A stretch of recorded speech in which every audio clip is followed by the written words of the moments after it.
matetreten sila sa pagtakbo ng mga Duterte, matreten sila. Bakit? Matitino yung Duterte. Ako po, kahit obispo, nung panahong iyan ay lumalaban, ako po'y kasama. Ako po'y nangitim. Ako ilalukan na maupo sa cabinet. Hindi ko tinanggap. Ang gusto ko'y makita siyang namamahala. Kung anong ginawa niya sa Davao, gawin niya sa Pilipinas. At ginawa niya sa Pilipinas. Mabalik yun, ako po ay matutuwa. Hindi masamang mangarap ng pag-unlad ng pagkakaisa sa bansa natin. Alam niyo po, sa edad kong ito, marami na po akong kasigurad dito, mga 30 anyos. Huwag yung magpapagkita. Sa paglalakbay ko po, Hong Kong lang. Ang mga Pilipino, pag nasa Hong Kong, kakababalik. Hindi nagtatapo ng balat ng candy, nilalagay sa bulsa. Pag naka-red, tigil. Kahit walang lumalakad na sasakyan, walang tumatawid. Ilalayo pa natin sa Subic ang Pilipino. Pag nasa Subic, ang babait. Law-abiding citizen. Ang tanong, bakit? Alam nila kasi, hindi sila paglalaruan, hindi sila bibiruin ng gobyerno sa Hong Kong. Naran po ba kayo? Ang totoo niyan, yung katabi mo, matino yan. Pakisabi mo sa katabi mo, matino yan. Pag matino ang nagpapasunod. Amen po ba? Amen po ba? Nako, kung mayroong napakabait, Pilipino na. Basta matino ang nagpapatupad. Iyan po ang nagustuhan ko sa Duterte administration. Kahit ako po ay isang obispo, pare, alam niyo naman si Pangulo, pag binanggit ang pare, dumudura. Hindi man ako kasali doon. Ang katwiran ko, hindi naman lahat. Hindi ako kasali doon. Binabanggit ng Pangulo, pera si Bisha Perez. Narin po ba kayo? Ba't ako masasali, kapogi kong ito? Na, biro lang po, pero yun po ang totoo. Noong ako po'y nag-aaral, paborito ko pong guro, may katapangan. Abay, nakikinig lahat ng kaklase ko. Pag ang guro ay napakabait, naglalaro yung mga klase ko. Walang matutunan. Nakuha niyo po bang ibig kong sabihin? Sigurado, ang mabait, ang pinsang buo, katangahan. Pakisabi mo sa katabi mo, pinsang buo ng mabait, katangahan.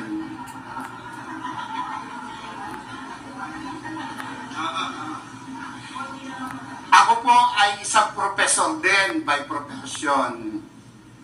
Isa po ako sa kinatatakutan ng mga estudyante. Pag ako po'y naglalakad sa koridor, nauubos ang estudyante. Pag pumasok ako sa pintuan, tahimik, para mga pinigpit na luya ang mga bata. Pero isa lang ang aking sinisigurado, may matututunan ang mga bata sa akin. Kaya po, ako ay kinatatakutan, pero pinakamamahal ng mga estudyante. Naran po kayo. Naran po kayo. Ako po'y nangangarap na ang Duterte mabalik. Yung mga hindi pumalakpak, bahala kayo.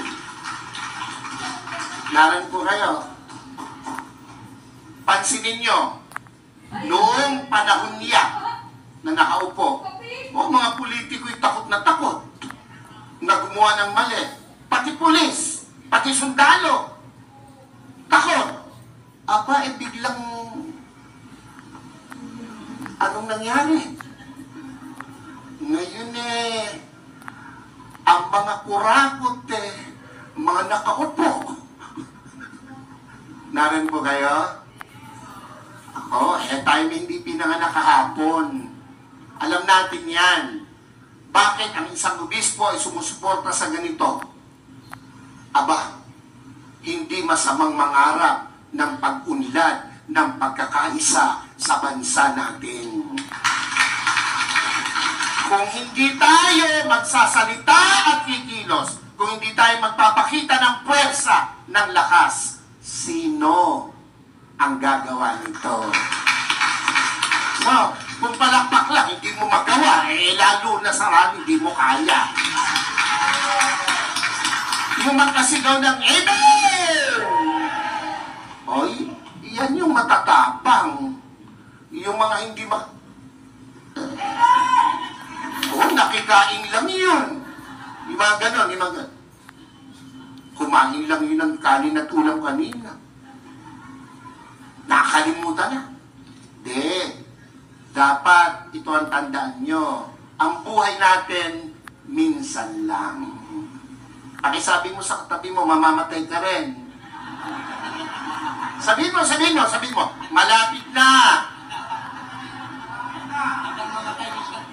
Pero, bago mamatay, napakagandang nagparinig ka, nagparamdam ka para sa bayan.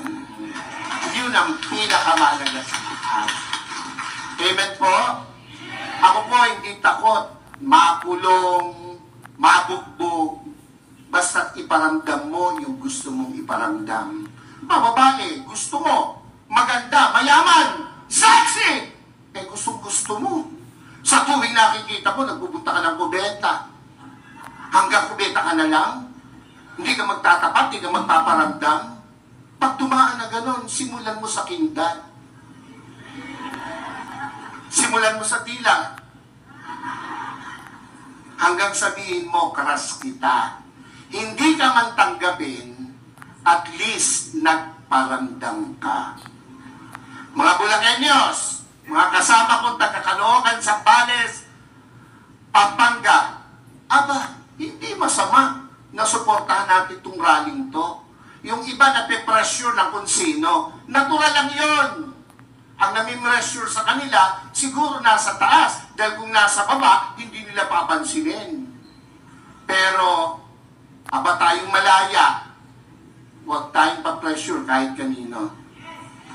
Minsan lang ang buhay natin. Sabi mo sa katabi mo, mamamatay ka rin. Sabi mo, mamaya lang. Huwag.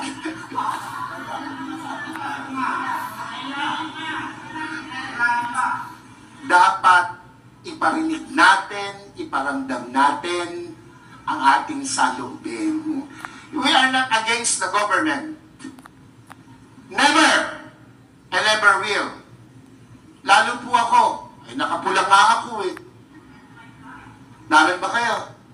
Pero, kailangan nilang makita, kanilang dapat marinig, ang dapat makita at marinig. Gera? Handa ba ang Pilipinas sa gera? Ha? Kurutan man, talo tayo sa kurutan. Ilan ang bilyon ang Chino, ilan tayo. Panuntukan, talo tayo. Huwag nilang gawing issue yan. At hindi mangyayari magkagera. Pilipino pa, subukan nila rito, talo sila.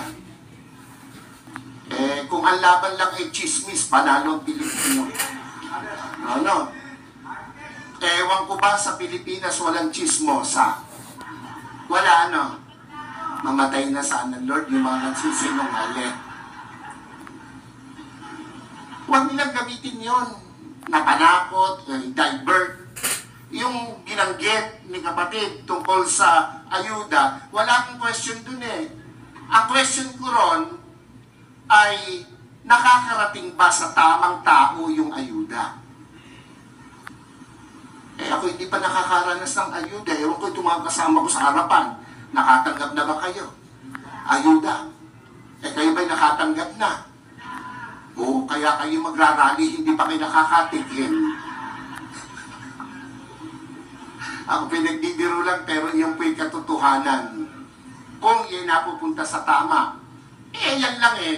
Panahon ni Pangulong Duterte, kino-question ko na ang sana ito'y mapalabas, makuha ng SMNI. Yung binibigay natin sa 4Ps. Ako! Yung dole, yung mga tupad na nagwawalis at nagdadamo. 1 oras lang ang naipapile 8 hours. So walang problema ang gobyerno, yung nagpapatupad. Naroon po kayo.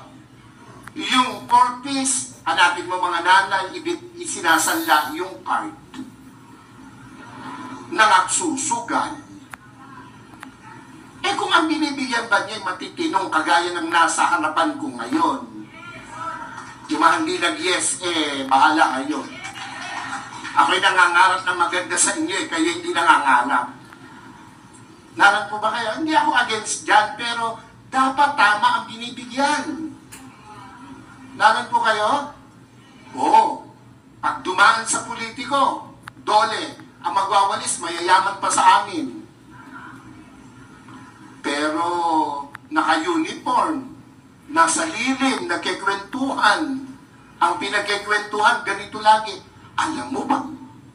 Yung mga introduction ng mga chismoso, alam mo ba? Alam niyo ba? O tango naman. Hindi tayo papayag na hindi natin iparinig, iparamdam, ipakita ang dapat nating ipakita sa bayang Pilipinas nating minamahal.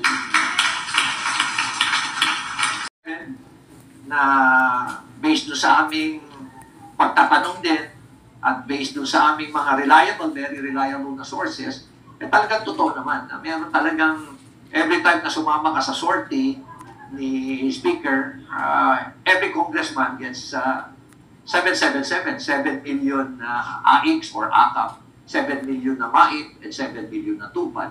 So that's about 21 million. Kung naka-apat ka ba naman na sortie, 21 times 4.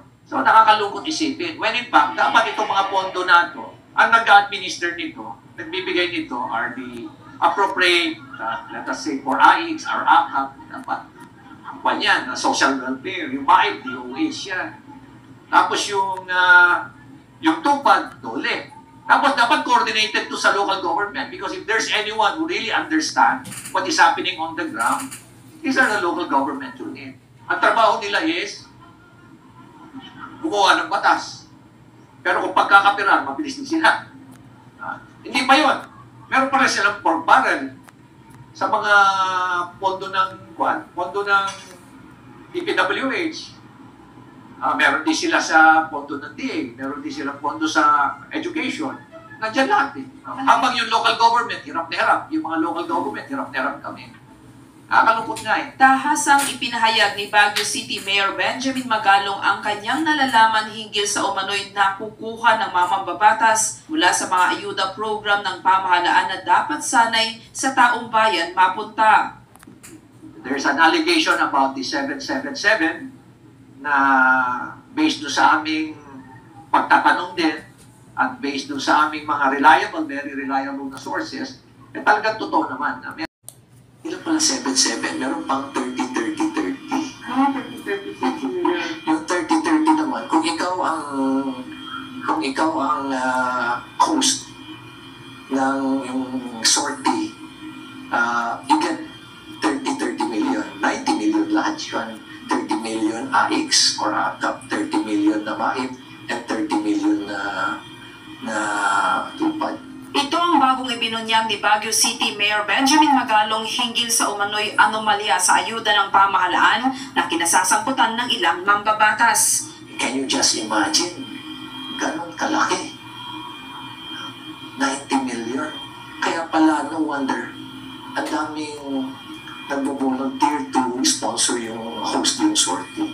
Kasi nga yung ganun kalaking incentive nila. Dagdag pa ng alkalde na may ibang mambabatas na walang Ano kayang ginagamit nila, Sir Terilla? limitasyon ang napupulimbat sa ayuda. Nalaman ko rin pala na may mga entitled na mga congressmen na congresswomen na halos unlimited yung kanilang AKAP funds. Nakakalungkot. Ganun din yung kanilang mga MAIP at yung mga tupad funds, unlimited, halos unlimited. Ayon pa kay Magalong, hindi lang basta porsyento ang nakukuha ng mga korap na mga mambabatas sa pag-host nila ng payout ng mga ayuda. Di ba corruption yun na paano mo nadidisburse yung gano'n na easily, kaya mong i-disburse yung gano'n? Tapos ang nakakalungkot nga nito because unlimited yung funds nila. So in short, yung mga ninakaw nila sa porsyento nila at yung mga nakuha pa nila sa profit dahil sila na yung contractor at sila pa yung supplier, hindi pa pala nila na ilalabas. Intact pa yun. Dahil ang ipinapamigay na lang nila muna, itong mga ayuda na nakukuha nila. Ibinunyag din ng alkalde na maging sa Medical Assistance to Indigent Patients o MAEP ay may nakapaloob na korupsyon. Yung MAIP pa pala, meron pang anomaly dyan. Yung ibang MAIP na pondo, ang ginagawa nilang medical mission, yung funding na yan. At doon sa medical mission na yan, i-jack up nila yung price ng medicine at yung services nila para may rebate, may babalik doon sa politiko. Ikinadismaya ni Mayor Magalong ang tila kawalan ng pakiramdam ng matiwaling mambabatas na ang dapat sanay pakinabangan ng may hirap nating kababayan ay napupunta pa sa kanila. Nakakalungkot isipin na ganun na katindi, ganun na ang level ng corruption na as if is now being committed with impunity. Na wala na silang pakiramdam, manhid na sila. Habang ang tao dyan, hirap na hirap. Ano? Hirap na hirap. Magkano kinikita ng mga drivers dyan? Swerte na 500, 600. Mga vendors, 400, 500. Habang yung iba rito sa mga napakakurap na politiko, they can easily make 1 billion pesos in a year. Ang pinakamatindi dito ay nagagamit pa nila ito sa panloloko sa mga botante. At nakikita mo nga yung ibang congressman pag magsalita pa sila, di ba? Ayuda raw is the best thing that ever happened. Ganon, di ba? O kaya kung wala si ganito, walang akap. Wala si ganito, walang MAIP. Kung wala si ganito, walang tupad. Yung pa lang na, those messaging, alam mo na kung ano ibig sabihin. Grace Dr. Lero, UNTV News and Rescue, Diyos ang aming sandigan.